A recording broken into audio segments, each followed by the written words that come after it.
주일 예배로 나오신 여러분 모두를 주의 이름으로 축복하고 주의 이름으로 사랑합니다.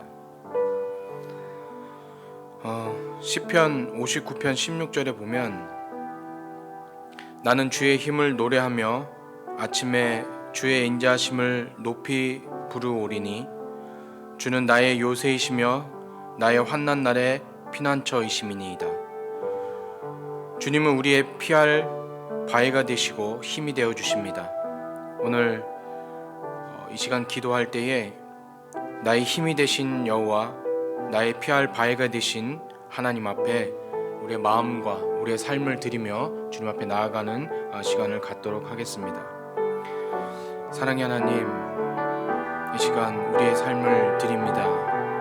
나의 생각과 나의 감정과 또한 나의 경험과 내 인생에 있는 모든 것들을 주님 앞에 내어놓습니다. 주님만이 나의 힘이 되어주시고 나의 능력이 되어주시고 나의 모두가 되어주심을 이 시간 고백합니다. 아버지 받아주시옵소서. 아버지 인도하여 주시옵소서. 주님만을 높이기를 원합니다. 주님만을 찬양하기를 원합니다. 주님만을 만나기를 원합니다. 주님 받아주시옵소서. 이 시간 임재하여 주시옵시고 이 시간 우리를 붙들어 주시옵시고 이 시간 우리와 함께하여 주시옵소서. 오직 주님만을 높여드리며 오직 주님만을 아버지 하나님 찬양하고 오직 주님만을 아버지 하나님 만나기를 소망합니다. 주님 앞에 나오는 모든 이들에게 주님 크심 상급으로 응답하여 주시옵시고 아버지 하나님 채워줌의 역사가 있게 하여 주옵시고 우리 아버지 하나님 위로와 상처와 아버지 하나님 고난으로 사는 모든 이들에게 주여 채워주시고 위로하여 주시고 만져주시고 회복시켜 주시옵소서.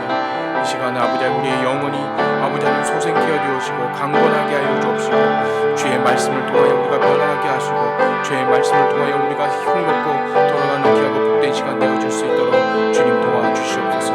오직 주님만을 의뢰합니다. 주님만을 바라봅니다. 주님만을 의뢰하오니 주여 함께하여 주시옵소서. 사랑의 하나님, 이 시간 주님 앞에 나온 모든 주님의 귀한 권속들, 백성들, 자녀들 주님 붙들어 주시옵시고 이들 마음 가운데 주님의 평강과 위로와 소망이 넘치는 귀하고 복된 시간 되게 하여 주시옵소서. 우리의 찬양과 우리의 예배를 받아 주시옵소서.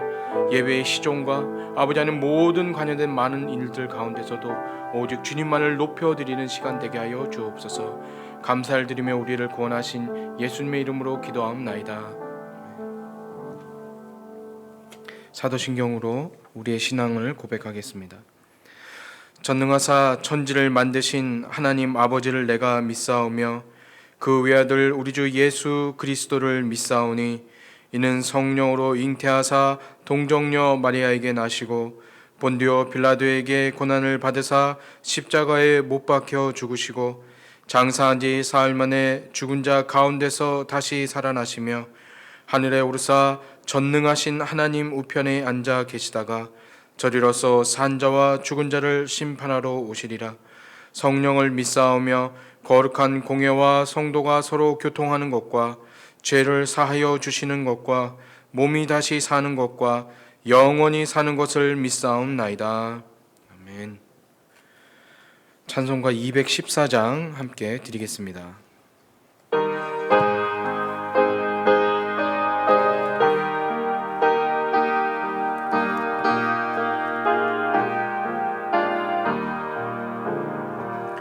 나 주의 도움 받고자 주 예수님께 빕니다. 구원 허락하시사 날 받아주소서. 내 모습 주 받아주소서. 날 위해 돌아가신 주 날 받아주소서. 큰 죄에 빠져 영죽을 날 위해 피 흘렸으니 주 형상 내로 믿으사 날 받아주소서. 내 모습 이대로 주 받아주소서. 날 위해 돌아가신 주 날 받아주소서. 내 힘과 결심 약하여 늘 깨어지기 쉬우니 주 이름으로 구원해 날 받아주소서.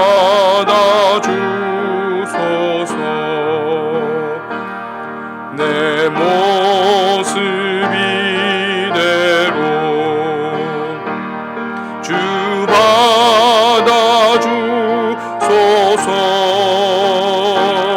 날 위해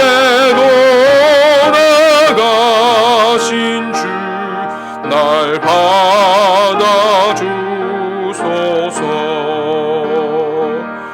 내 주님 서신 발 앞에 나 꿇어 엎드렸으니 그 크신 역사 이루게 날 받아주소서. 내 모습 이대로 주 받아주소서.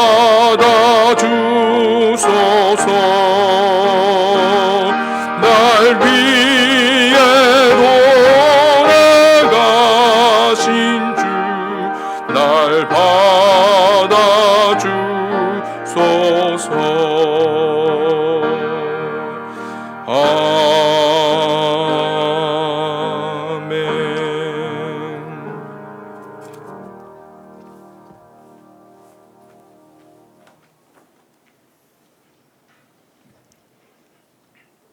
우리 힘과 노래와 구원이 되신 영광의 아버지 하나님 감사합니다.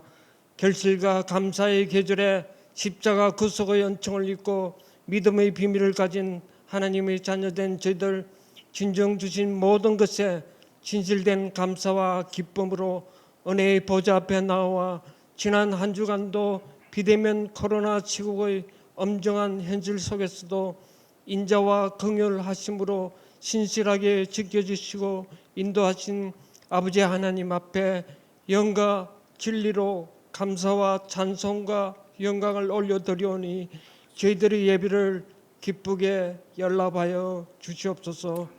자기 아들을 아끼지 아니하시고 우리 모두를 위해 내어주시니가 그 아들과 함께 모든 것을 우리에게 주시겠다고 하시고 내게 부르짖으며 와서 내게 기도하면 내가 들을 것이요 전심으로 나를 찾고 찾으면 나를 만나리라 하셨는데도 흐려지고 나태해진 저희 영혼과 육신으로 인해 아버지를 찾고 어려하며 하나님 나라와 을을 먼저 구하지 못하고 세상을 향해 마음을 빼앗기고 살면서 육신의 정욕과 안목의 정욕과 이생의 자랑으로 우리 중심에서 주님과 말씀을 멀리하고 세상적이요 자기중심적인 생각과 말과 행동으로 불신앙과 불순종으로 살았던 허물과 제약된 부분들 잘못 자백하고 회개하오니 긍휼히 여기시고 주의 보혈로 우리 죄악을 깨끗이 씻겨주시어 정직하고 성결한 영으로 회복되고 새롭게 거듭나는 은혜를 이 시간 허락하여 주시옵소서. 아버지 하나님, 4년 전에 이곳에 피로 값주고 사신 방주교회를 세우셨는데 저희가 꿈과 비전을 잊지 않고 하나님께서 찾으시고 기대하시고 기뻐하시는 건강하고 복된 기회로 서갈 수 있도록 생명의 말씀이 우리의 마음과 입에 풍성케 하시며 성령의 역사와 기도의 열기 속에 주님을 더 깊이 알아가고 닮아가는 일에 모두 전력을 다할 수 있도록 저희 모두를 붙들어 주시고 화목과 사랑으로 하나 되어 주님의 온전한 제자들로 사명을 잘 감당하며 성장하고 성숙해 가게 하옵시며 잃어버린 양들도 하루속히 교회로 돌아올 수 있도록 은혜 내려 주시옵소서.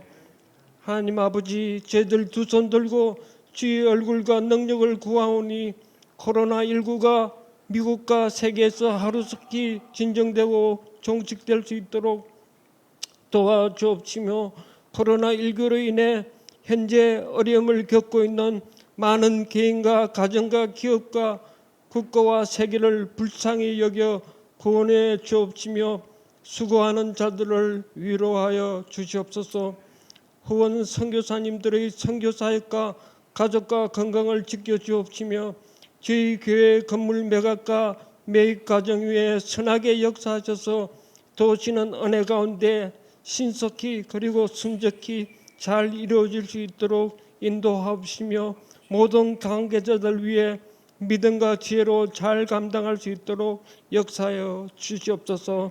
한국 방문 중인 목사님과 사모님 건강과 안전으로 그리고 성령의 능력으로 붙들어 주셔서 하나님의 뜻 가운데 기도 제목들이 응답받고 소교의 목적을 다 이루시고 귀국할 수 있도록 은혜로 함께 하옵시며 손준 집사님 12월 11일과 12월 18일 양일간에 걸쳐 백내장 수술을 계획하고 있사오니 의료진들에 의해 수술이 착오 없이 잘 이루어져서 건강한 눈을 가질 수 있도록 도와주옵시며 육신이 연약한 분들이 병마에서 떠나가며 치유되어 강건함을 잊게 하옵시며 우리를 힘들게 하는 여러 어려움과 문제들이 해결되고 구원함을 받는 은혜를 이 시간 허락하여 주시옵소서. 말씀을 준비하시고 선포하시는 박갑동 목사님 영육간의 강건함과 성령의 충만함으로 붙드시어 생명의 말씀 선포하시는 생명의 말씀 능력 있게 전하게 하옵시며 듣는 우리 모두가 영안이 열리어 목마른 영혼마다 생명수를 풍족히 마시고 큰 깨달음과 힘을 얻어 한 주간도 주님과 동행하며 승리하는 삶 살게 하옵시며 예배를 위해 이름 없이 봉사하는 이들의 수고와 헌신도 기쁘게 연락하여 주시옵소서. 이 시간 성령의 충만함을 경험하며 아버지께만 온전히 영광 올려드리는 산제사 되길 원하오며 이 모든 말씀 십자가에서 자신을 아낌없이 내어주신 우리 주 예수 그리스도 이름으로 감사하며 기도드립니다. 아멘.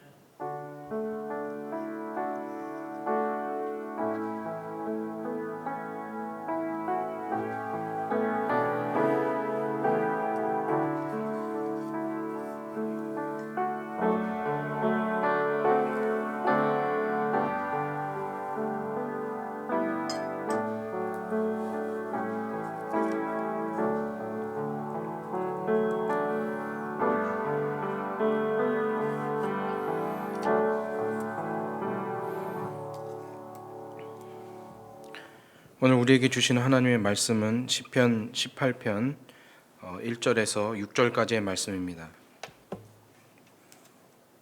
시편 18편 1절에서 6절입니다.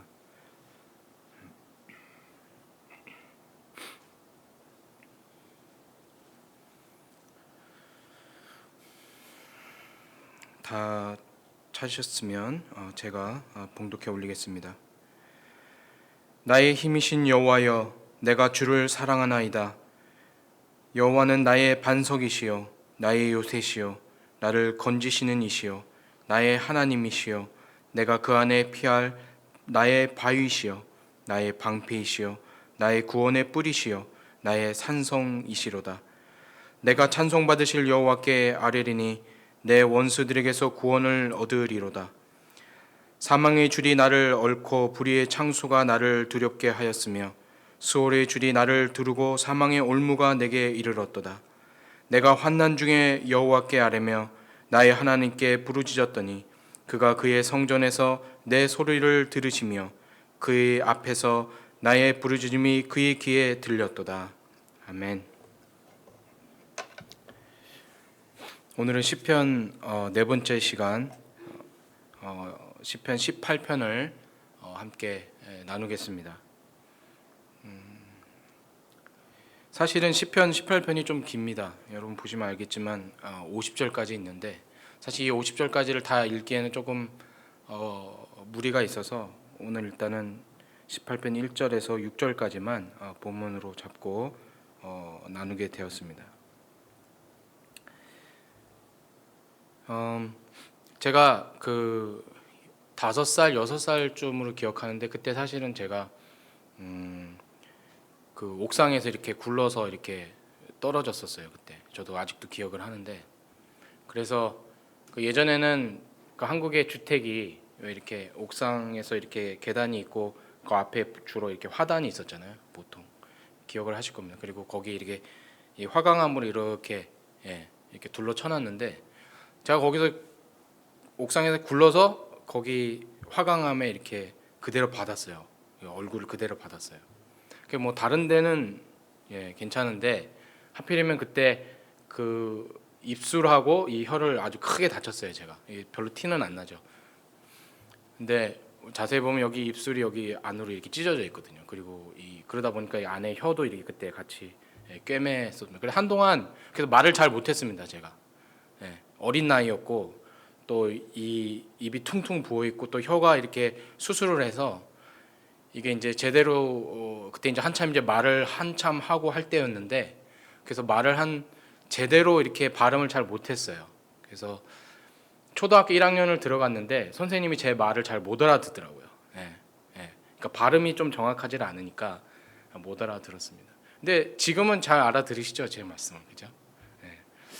그래서 종종 그런 생각을 할 때가 있습니다. 이렇게 나 같은 사람이 이렇게 그냥 이렇게 대화를 하는 것이 아니라 하나님의 말씀을 이렇게 전할 수 있는가라는 생각이 가끔 들 때가 있거든요.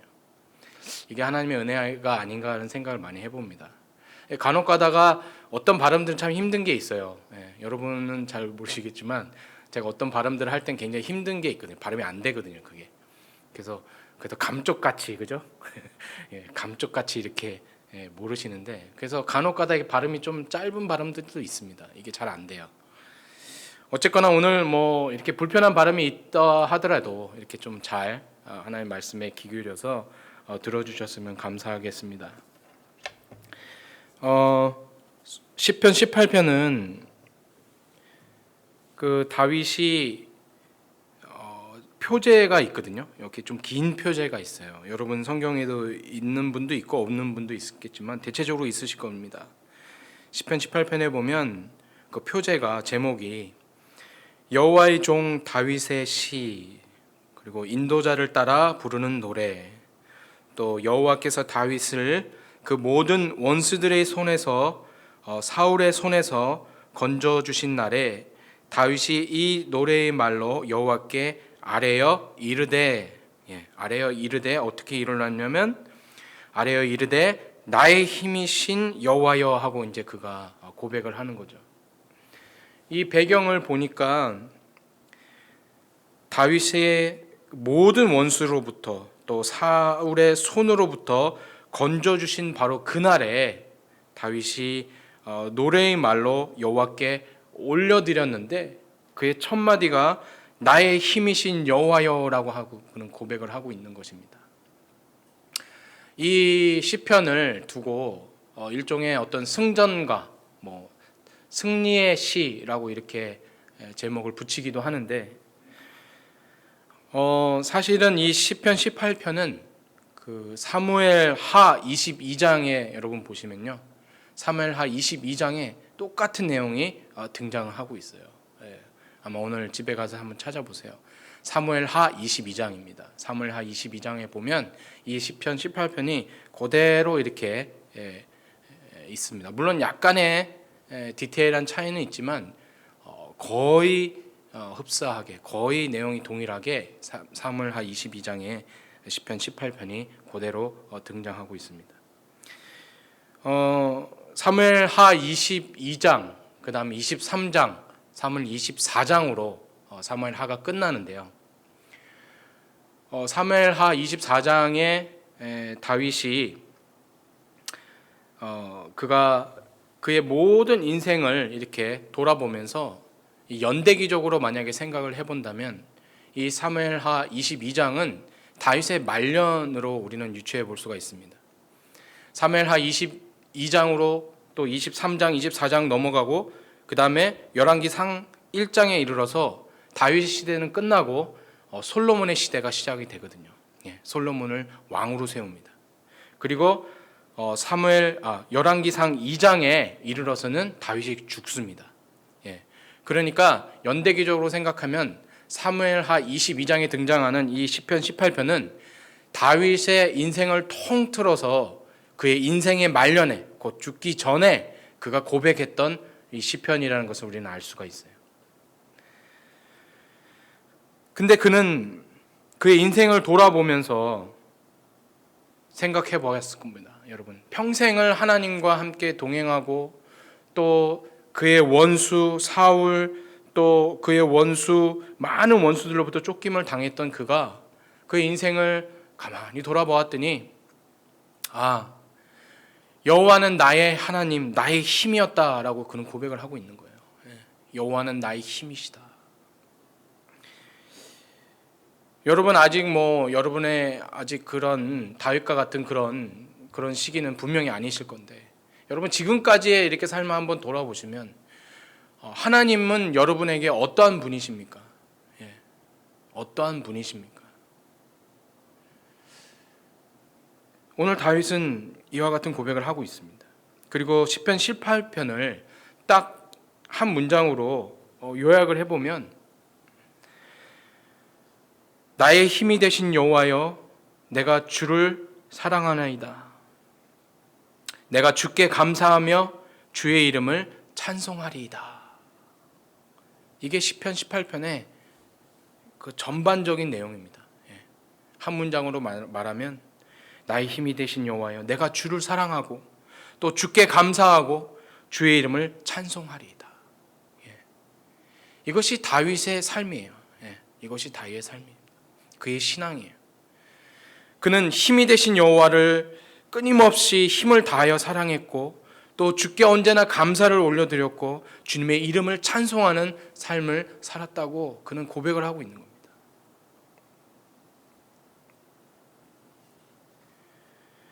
소위 우리가 이야기하는 그 철학이라는 학문이 있잖아요. 철학이라는 학문. 이 철학에서 던지는 그 근본적인 질문이 있죠. 실존에 대한 부분. 소위 말하면 인간은 무엇인가? 인간은 누구인가? 혹은 나는 누구인가? 라는 질문으로부터 시작이 되잖아요. 나는 누구인가? 아주 근본적인 질문이에요. 나는 누구인가? 라는 질문으로부터 또 이 세상은 어떤 것인가? 이 세상은 무엇인가?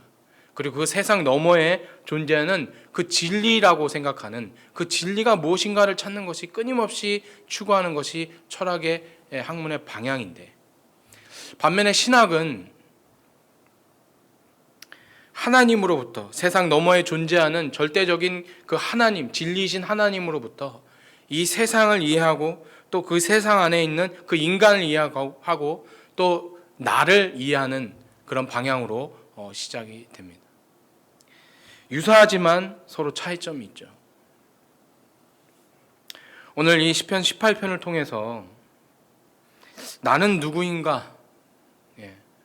그리고 하나님은 어떠한 분이신가? 라는 것을 오늘 살펴보고자 합니다. 다윗은 그의 인생을 마무리하면서 나는 누구였는가? 나는 누구인가?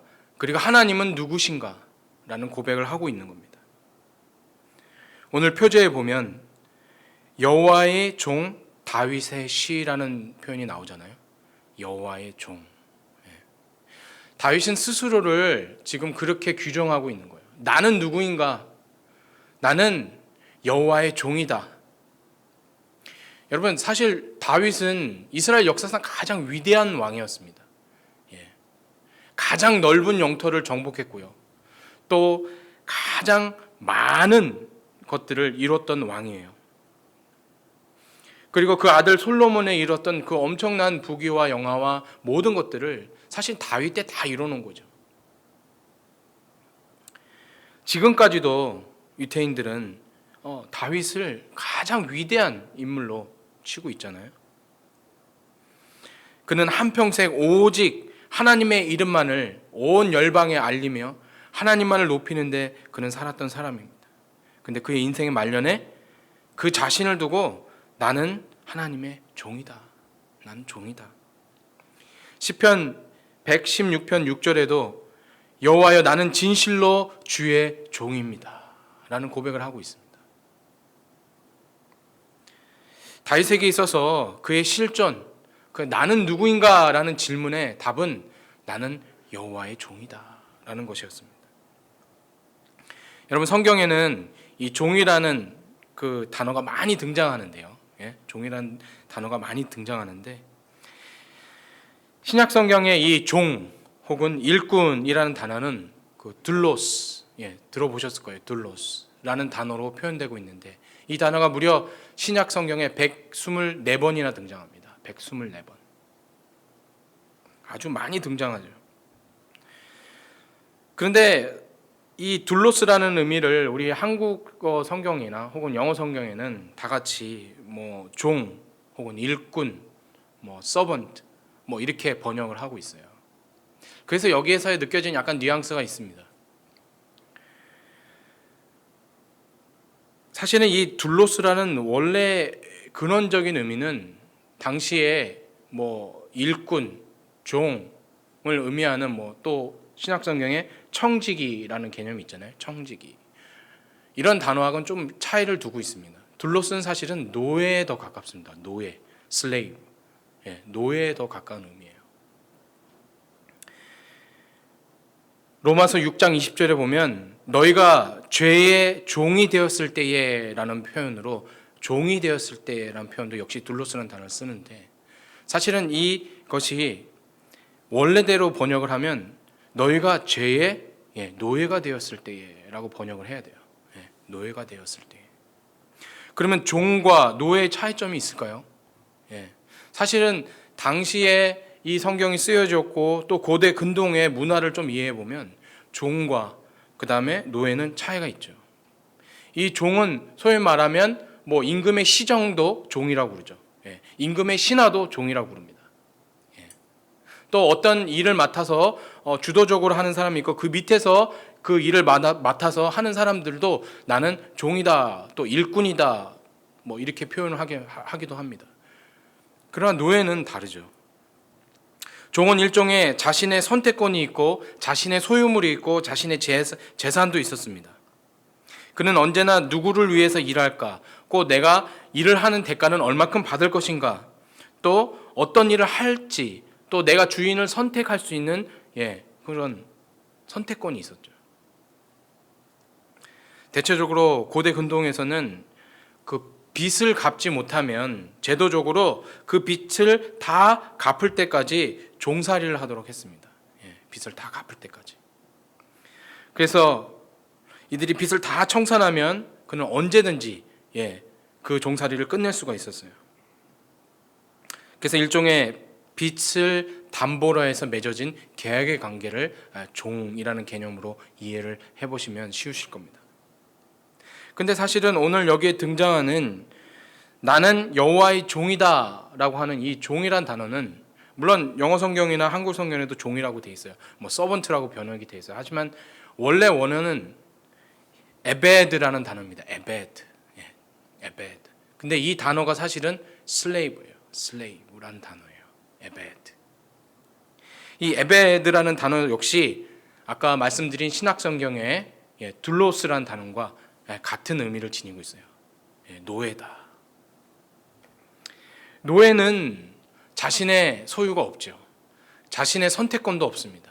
그리고 자신의 자유도 없어요. 오직 주인에게 예속되어서 하나의 신분입니다. 신분. 자신의 신분, 오직 주인에 따라서 먹고 마시고 자고 일어나고 오직 복종하고 또 모든 것들을 심지어 자신의 죽고 사는 문제까지도 주인에게 맡겨진 존재, 그게 노예죠. 노예. 이 에베드, 둘로스라는 단어입니다. 예수님의 제자들도 다 나는 예수님의 종이다, 그리스도의 종이다라는 표현을 했을 때 그들은 둘로스라는 단어를 썼어요. 바울도 역시 그 자신을 두고 나는 그리스도의 종이다라는 표현을 했습니다. 이 말은 나는 그리스도의 노예다, 나는 그에게 속한 자이다, 나는 그의 소유물이다 라는 표현을 하고 있는 거죠. 그들이 그 당시에 종과 노예의 차이를 모르고 그 단어를 썼을까요? 아니에요. 분명히 알고 있었죠. 오히려 지금보다는 더 확실한 구분점을 알고 있는데 그 단어를 썼던 겁니다. 나는 그리스도의 예속된, 온전히 주님께 맡겨진 그의 소유물이다라는 고백을 하고 있는 겁니다. 오늘 다윗은 그 자신을 두고 나는 주님의 소유물입니다. 나는 여호와의 소유물입니다. 나는 노예입니다. 라는 고백을 하고 있는 것입니다. 이 주님의 소유물로, 하나님의 소유물로 또 예속되어서 살아가고 있는 그의 삶을 그가 돌아보았을 때, 내가 이 인생을 살았던 모든 것들이 내 것이 아니었구나. 내가 누렸던 모든 그런 영화도 내 것이 아니었구나. 오직 하나님의 것이었구나. 하나님께 예속되었던 거구나. 나는 그의 소유였구나 라는 고백을 겸손히 하고 있는 것입니다.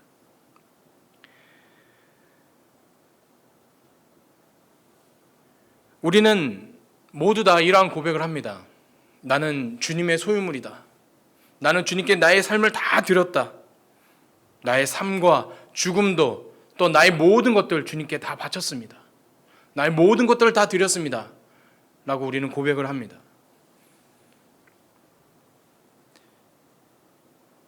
근데 우리는 이 종으로 머물러 있으면 안 돼요. 종으로 머물러 있으면 안 돼요. 이 단어가 주는 뉘앙스에 따라 우린 종으로 머물러 있거든요. 다 드렸다고 하지만 나는 또다시 나의 삶의 주인이 되려고 하고 또 내가 선택하고 내 스스로가 내가 소유하려고 하고 내가 모든 것들을 결정하려고 합니다. 이건 종이죠. 이런 사람은 진정한 하나님의 소유가 아닙니다. 오늘 말씀처럼 그의 고백처럼 우리도 모두 다 하나님의 노예의 신분으로 온전히 하나님께 드려져서 내가 오직 하나님께 소유물이 되는 저와 여러분이 되시기를 간절히 소망합니다. 노예라는 단어가 조금 이렇게 너무 어감이 그러시면 그냥 하나님의 소유다라고 이렇게 고백을 해보세요. 나는 하나님의 소유입니다. 다 드렸습니다. 내가 죽고 사는 문제, 생사 여탈권까지도 내 삶의 전부를 다 하나님께 드렸습니다. 여러분, 이 종은 자기의 소유가 있다고 그랬잖아요. 그리고 자기의 권리가 있고 또 언제든지 그것을 파기할 수 있는 계약관계라고 그랬잖아요. 근데 이 노예, 둘로스, 에베드라는 단어는 자신의 의지가 없어요. 자신의 의지가 없어요.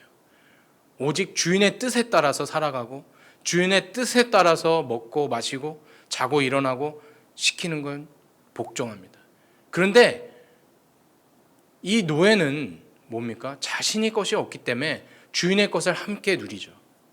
주인의 집에서 살아가고 주인이 먹는 걸 함께 먹고 주인이 하는 걸 모든 것들을 함께 주인이 공급해 주는 것을 다 먹고 마시고 누리는 겁니다. 그리고 주인이 어떻게 합니까? 보호합니다. 왜요? 자신의 소유이기 때문에, 내 것이기 때문에, 내 것이기 때문에 내가 지키는 거예요. 내 것이기 때문에. 다윗은 이런 고백을 하고 있는 겁니다. 하나님이 나의 힘이 되어 주십니다. 하나님이 나의 반석이 되어 주십니다. 하나님이 나의 피할 바위가 되어 주십니다. 왜요? 나는 하나님의 노예이기 때문에, 나는 하나님의 소유이기 때문에 하나님은 나를 지키십니다. 언제든 하나님은 나를 버리시지 않습니다. 나는 하나님의 것입니다. 라는 고백을 하고 있어요. 이것이 그의 평생을 들어서 그가 깨달은 지혜였고 그의 믿음의 고백이었어요. 그럼 두 번째, 하나님은 누구신가? 하나님은 누구신가? 나는 하나님의 소유물인데, 나는 하나님의 노예인데, 그러면 하나님은 어떤 분이신가? 다윗은 하나님을 두고 나의 하나님이라고 고백을 하고 있어요. 나의 하나님. 하나님은, 여호와는 나의 힘이시요 나의 반석이시요 나의 요새시요 나를 건지시는 분이시요 나의 방패이시요 나의 요새와 산성이 되어주십니다. 그는 계속해서 이 나의라는 수식어를 붙이고 있잖아요. 나의. 그는 자신의 삶을 통해서 하나님 그 누구의 또 그 어떤 것의 하나님이 아닌 자기 자신과 직접적인 관계를 하고 직접 경험하고 고백되어진 나의 하나님이라고 고백을 하고 있는 거예요. 나의 하나님. 하나님은 나의 하나님이 되어주십니다. 여러분, 예전에 제가 한국에 있을 때 어떤 그 집사님, 여자 집사님의 그 남편분이 있었는데, 그분은 이제 교회를 가끔씩 오세요. 가끔씩. 아직 신앙을 막 딱 가져서 그런 건 아니지만, 부인 집사님이 교회에 열심히 헌신하고 또 신앙생활 열심히 하기 때문에 가끔씩 이렇게 오십니다. 그래서 제가 이렇게 가끔씩 뵈면 이야기죠. 이제 우리 같이 오셔서 신앙생활 하시고 같이 하십시다. 근데 그분이 늘 하시는 말씀이 있어요. 우리 집사람이 열심히 하는데요. 부부는 일심동체인데요. 우리 집사람이 열심히 하면 되는 거 아닙니까? 이렇게 농담이 섞인 말씀을 하셨습니다. 여러분, 그런데 사실은 하나님은 누구의 하나님이 아니라 사실 나의 하나님 아닙니까? 나의 하나님. 우리 부모의 하나님도 아니고요. 내 자식의 하나님도 아니고요. 내 아내와 남편의 하나님도 아니고요. 나의 하나님이에요. 나의 하나님. 내가 만나야 돼요. 내가 경험해야 돼요. 내가 하나님과 관계해야 돼요. 내가 직접 나의 삶을 통해서 하나님을 직접 경험하고 만나고 또 하나님의 소유가 되어지고 또 하나님의 앞에 나의 믿음을 고백하여지는 나의 하나님이 되어야 합니다. 그는 자신의 삶을 통해서 다윗의 하나님을 만났어요. 다윗의 하나님. 다윗의 하나님은 그의 힘이었고 반석이었고 요새였고 그를 건지시는 분이었고 피할 바위였고 구원의 뿔이었습니다. 여러분, 이 단어들을 좀 이렇게 연관지어서 가만히 생각을 해보세요. 그의 인생 전반에 있어서 그가 왜 이와 같은 고백을 할 수 있었는지. 힘, 방패, 요새, 피할 바위, 산성, 구원의 뿔. 그의 삶이 보이지 않습니까? 그의 삶. 다윗이 가장 필요했던 거죠, 다. 그의 인생을 통해서 매 순간순간마다, 위기의 순간마다, 구원의 순간마다 그에게 필요했던 것들이에요. 다윗은 평생을 전장을 누비며 살았습니다. 전장을 누비며. 심지어 그가 노년이 되어서 나이가 들어온데도 전쟁에 나갔어요. 그러다 죽을 뻔했죠. 블레셋의 거인 이스비노비라는 그 거인을 만났는데 그 거인이 다윗에게 칼을 겨눠서 그때는 이제 힘이 없잖아요. 나이가 들어가지고 죽을 뻔했어요. 그때. 그렇게까지 그는 전장에 나갔거든요. 평생을. 그러니까 그는 어떤 고백을 이와 같은 고백을 할 수 있었나요? 여러분, 전장에서 싸우다가 힘이 빠지고 기력이 빠졌을 때 그는 하나님께 힘을 구했을 겁니다. 하나님, 나에게 힘을 더하십시오. 지쳤습니다. 더 이상 싸울 수가 없습니다. 하나님, 나에게 힘을 주십시오. 라고 구했을 때 하나님이 그에게 힘을 더하시죠. 새 힘이 솟고 그 싸움에서 이길 수 있었습니다. 그리고 어디서 날라올지 모르는 수많은 칼과 창과 그 위협으로부터 그가 가진 방패, 사실은 그걸 어떻게 다 가리겠어요. 그걸 통해서 나중에 그가 살아났을 때 하나님께서 나를 지키셨구나, 나의 방패가 되어주셨구나 라고 고백을 할 수 있었던 겁니다. 사울 왕에게 쫓겨서 그가 피신을 갔을 때 그가 피할 곳이 어디였습니까? 그가 숨을 곳은 바위 동굴이었어요. 바위 동굴. 이스라엘 지형적 특성을 보면 이스라엘은 화강암으로 되어 있죠. 화강암 지역이에요. 화강암. 이 화강암 발음이 석회암입니다. 죄송합니다. 석회암 지형이죠. 화강암은 아니죠. 석회암 지형인데 이 석회암 지형은 특징이 있죠. 석회암 동굴이 있잖아요. 그죠? 물에 의해서 용식작용이 일어나가지고 녹잖아요. 비가 내리고 뭐 이런 자세한 설명 안 드리도 하여튼 그래서 잘 녹습니다. 그래서 동굴이 많이 생기죠. 그러다 보니까 이 지형적 특성을 봤을 때 이스라엘은 동굴이 많아요. 많아요. 그러니까 그곳에 숨을 수 있는 거예요. 그리고 거기에는 뭐 있습니까? 물이 고여 있잖아요. 아주 최적의 요새가 되죠. 최적의 피할 장소가 되는 거예요. 그래서 이와 같은 고백을 하는 거예요. 그가 광야로 엔게디 가막으로 도망쳤을 때 적들에게 피할 수 있는 곳, 바로 피할 바위, 동굴. 오랫동안 거기서 숨어 지낼 수 있었어요. 그리고 기후가 50도까지 올라갑니다. 그럼 어디입니까? 바위 그늘 아래 피할 수가 있죠. 그는 그의 인생을 통해서 이러한 경험을 했던 거예요. 목이 말라서 싸움에 지쳐서 어디에 숨을 곳이 없을 때 그 눈앞에 바위 동굴이 나타났어요. 하나님 나에게 피할 곳을 주십시오라고 구했을 때 그의 눈앞에 피할 바위 동굴이 나타났습니다. 하나님의 응답이죠. 하나님의 인도하심이라고 믿었죠. 이것이 하나님께서 나에게 공급하신 하나님이 내게 주신 피할 바위다. 그는 삶과 죽음의 경계에서 매일같이 쫓기며 살아갔습니다. 그리고 그때마다 하나님께서 그의 방패가 그의 요새와 산성이 되어 주셨습니다. 그래서 이와 같은 고백을 그는 할 수 있는 거예요. 여호와는 나의 구원이시다. 나를 건져주시는 자이시다. 나를 살리시는 분이시다. 그리고 그는 구원의 뿔이라는 표현을 하고 있어요. 구원의 뿔.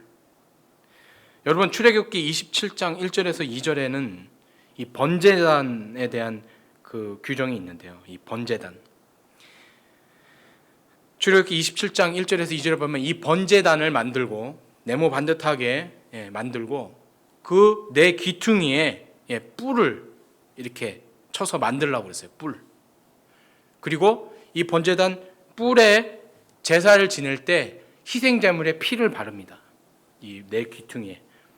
그것은 무엇을 뜻하느냐? 바로 여호와의 구원을 상징해요. 구원. 그런데 출애굽기 21장 12절에서 15절에 보면 만약 사람이 의도치 않게 어떤 사람을 죽이게 되면 그 사람은 내가 정한 곳으로 피할지라. 근데 그것이 어디냐? 바로 제단에 있는 뿔입니다. 그 뿔을 붙잡으면 살 수가 있었어요. 누구든. 그래서 다윗은 그가 구원의 뿔이라고 하는 이 고백을 할 때 이 번제단에 있는 그 구원의 뿔을 이야기하고 있습니다. 실례로 열왕기상 1장 50절에 보면 다윗의 또 다른 아들 아도니아가요. 아도니아가 솔로몬이 왕이 됐다는 소식을 나중에 알게 되지만 그가 왕이 되려고 했어요. 그가 스스로. 그런데 나중에 솔로몬이 즉위했다는 소식을 듣고 어떻게 됩니까? 이게 반역이 되잖아요. 그래서 어디로 달려가면 성전에 있는 번제단에 있는 뿔을 붙잡습니다. 그래서 그가 살아요. 다윗은 하나님은 나의 구원의 뿔이시다라고 그가 고백할 수 있었던 것은 그의 인생에 있어서 밧세바와의 어떤 간음을 통해서 치명적인 죄를 졌잖아요. 그런데 그가 의지할 것은 바로 이 구원의 뿔밖에 없다. 다윗은 평생을 두고 그 구원의 뿔을 한 번도 놓치지 않고 어떻게든 이것을 붙잡고 그는 살았을 것입니다. 그래서 이와 같은 고백을 한다고 해석을 할 수 있어요. 그는 구원의 뿔을 붙잡고 살았어요. 내가 이거 놓치면 죽는다. 내가 이거 놓치면 나는 죽는다. 그는 구원의 뿔 붙들고 그의 인생을 살았고 그 인생 말년에 이와 같은 고백을 할 수 있었던 겁니다. 여러분, 믿음은 사실 우리의 삶을 통해서 고백되어지는 거예요. 예. 관념적인 게 아닙니다. 어떤 이론적인 게 아니죠. 믿음은 우리의 삶을 통해서 고백되어져요. 나의 하나님, 나의 하나님. 여러분 삶을 통해서 여러분을 지키시고 살리시고 구원하시고 보호하시는 하나님은 어떠한 하나님이십니까? 오늘 요 성경에 나오는 하나님은 나의 반석이십니다. 나의 요새이십니다. 나의 구원의 뿌리십니다. 이건 다윗의 이야기죠. 다윗의 이야기, 그죠? 다윗의 상황. 여러분의 하나님은 어떤 하나님이십니까? 다윗은 그의 삶을 지금 이야기하고 있는 거예요. 그의 삶을 통해서 그가 경험하고 그가 실제적으로 구원을 받았고 그가 건짐을 당했고 구원의 뿌리 아니면 내가 살 수 없었던 그 인생의 경험을 통해서 하나님을 고백하고 있는데 우리는 나는 어떤 하나님을 지금 고백하고 계십니까?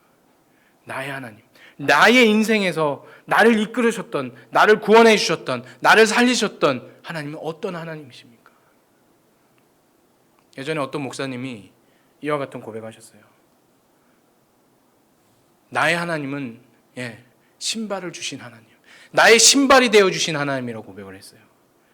나의 간증을 통해서 쭉 들어봤더니 그분이 너무나 힘들어서요 그 신발을 못 사 신으셨던 거예요. 아주 옛날 이야기죠. 그런데 이 전도사로 가서 이제 말씀을 전해야 되고 하는데요, 구두가 하도 오래돼서 그 구두를 살 돈이 없어서 그것을 본드를 붙이고 바닥을 또 붙이고 안 되면 그 밑창을 다른 뭐 운동화나 아니면 고무천을 대서 그걸 계속 했대요. 근데 신발을 못 사잖아요.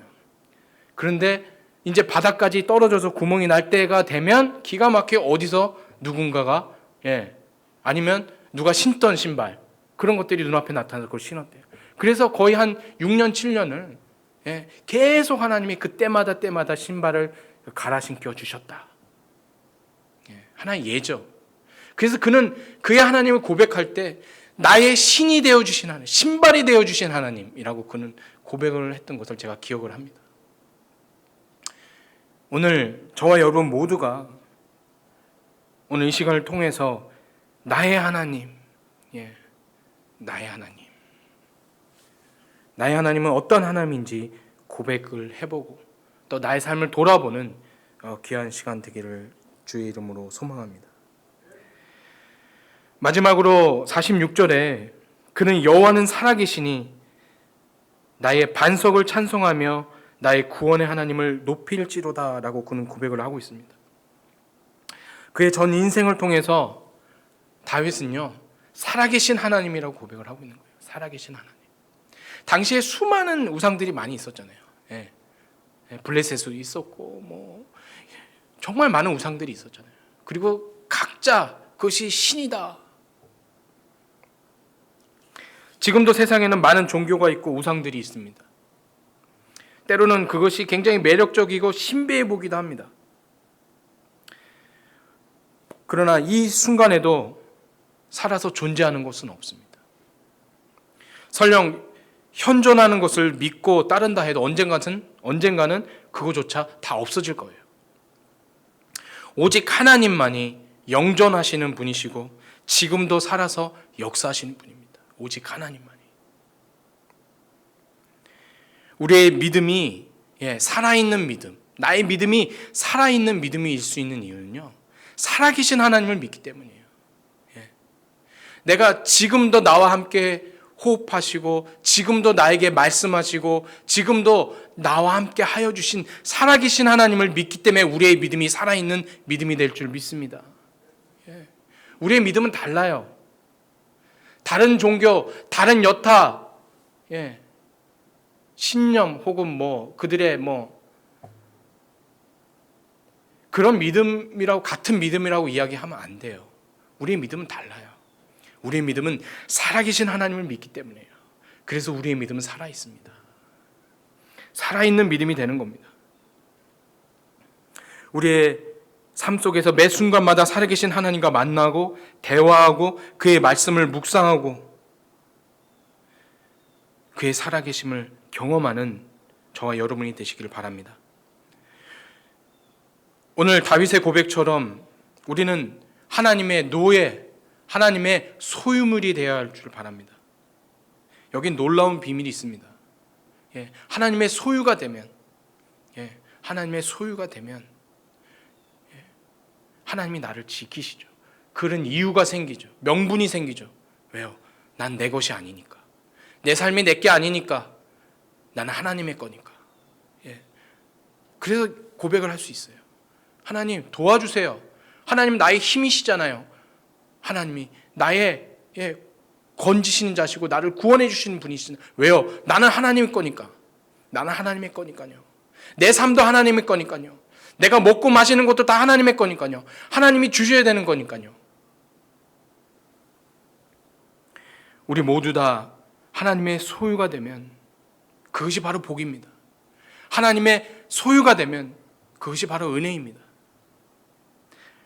나의 주인이신 나의 하나님께서 나를 보호하시고 공급하여 주시고 돌봐 주실 줄 믿습니다. 여러분, 우리는 인생의 다른 것을 쫓아서 그것의 노예가 되면 안 돼요. 로마서 6장 20절에 또 아까 말씀드렸지만 너희가 죄의 종이 되었을 때에 너희가 죄의 노예가 됐다는 뜻이잖아요. 노예. 그러니까 죄를 질 수밖에 없는 거죠. 왜? 자기 의지랑 상관없이. 우리가 죄의 노예가 되었었습니다. 우리는. 그래서 죄를 질 수밖에 없는 거예요.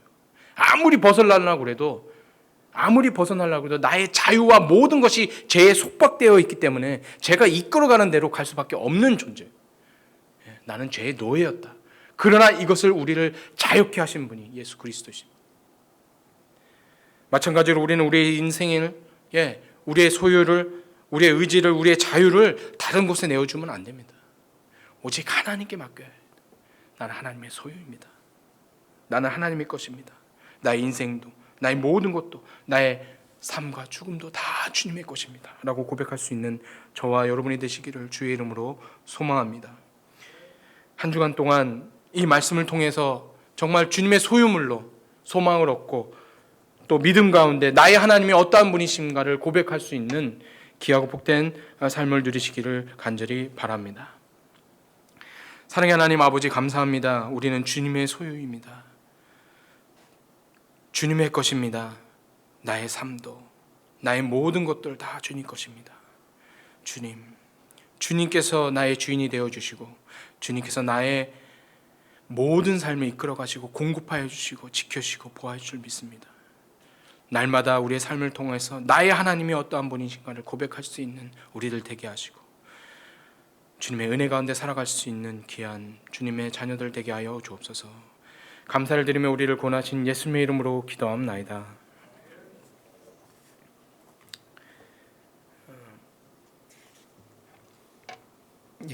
공동체 소식을 나누겠습니다. TLC로 하는 줌의 모임을 하고 계신데요.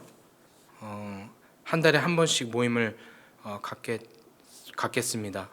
그리고 다음 주 11월 22일에는 제자 TLC로 아마 하게 될 것 같습니다. 아마도 이게 지금 코로나 이 사태가 계속 장기적으로 가다 보니까 이런 방법으로 아마 이렇게 전환을 해서 우리가 하는 것이 좋은 것 같아요. 그래서 아마 줌으로도 이제 계속 한 달에 한 번씩 이 TLC와 또 이렇게 목사님과 이렇게 만나는 시간을 갖게 되겠습니다.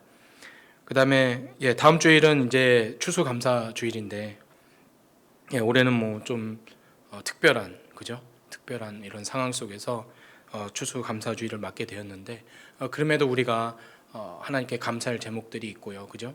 또 하나님께 감사를 드릴 수 있는 귀한 추수감사절이 되었으면 좋겠습니다. 뭐 다른 것들은 특별히 없고요. 주보를 그냥 참고하시면 될 것 같습니다. 마지막 찬양 488장 드리신 이후에 예물을 위해서 기도하고 또 축도로 예배를 마치겠습니다.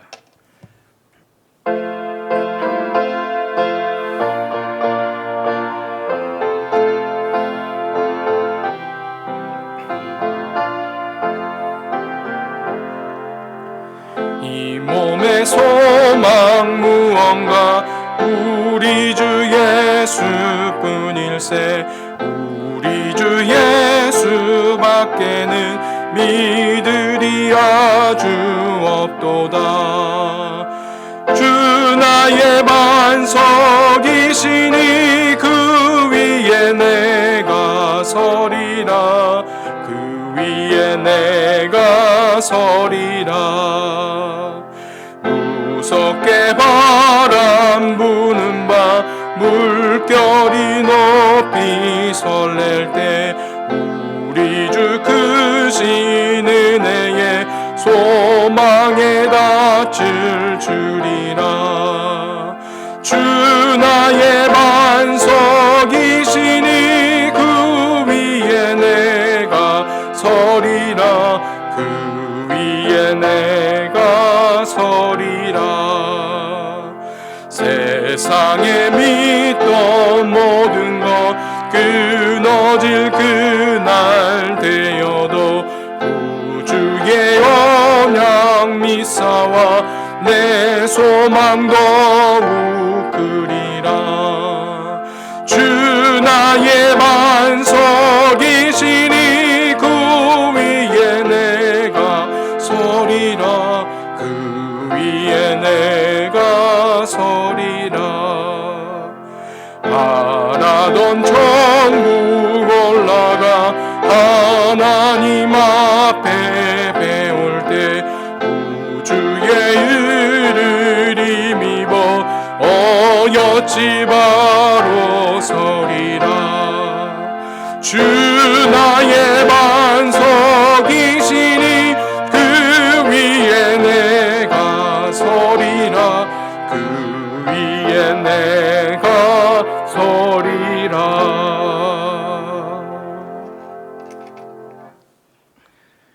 사랑의 하나님, 오늘도 우리에게 귀한 날 주시고 또 우리의 생명을 허락하시고 건강을 지켜주시고 주님 앞에 나와 예배케 하시니 감사를 드립니다. 오늘 말씀처럼 우리의 삶을 온전히 주님 앞에 드리기를 원합니다. 주님의 소유가 되기를 원합니다.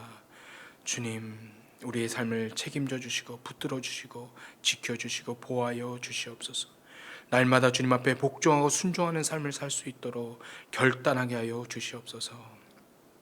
주님 앞에 정말 우리의 가진 것들을 구별하여서 정성을 다하여 드렸습니다. 주님, 힘들고 어려운 중에도 주님의 것을 구별하여 드린 모든 손길들 위해 주님 기억하여 주시옵시고 그들의 삶을 또한 그들이 하는 모든 일들 위해 주님 지켜주시고 보호하여 주셔서 정말 이 어려운 시기에 이 모든 것들 어려운 시기를 이겨내고 견뎌낼 수 있도록 길을 열어주시고 도움의 손길을 허락하여 주시고 주님의 지혜를 허락하여 주시옵소서. 주님께 드려진 모든 것들이 오직 귀한 곳에 쓰여질 수 있도록 주님 또한 인도하여 주옵소서. 이제는 우리를 위하여 십자가에 피 흘려 죽으신 예수 그리스도의 은혜와 우리를 사랑하시고 주의 소유 삼으신 하나님의 놀라우신 사랑과 언제나 우리와 함께 하시며 우리를 지키시고 보호하시며 우리를 이끄시는 성령님의 귀하신 은혜가 교통하심이 이 자리에 모인 주님의 귀한 백성들과 또한 모든 성도들 위해 그들의 삶 위에 이제로부터 영원토록 함께 하시기를 축원하옵나이다.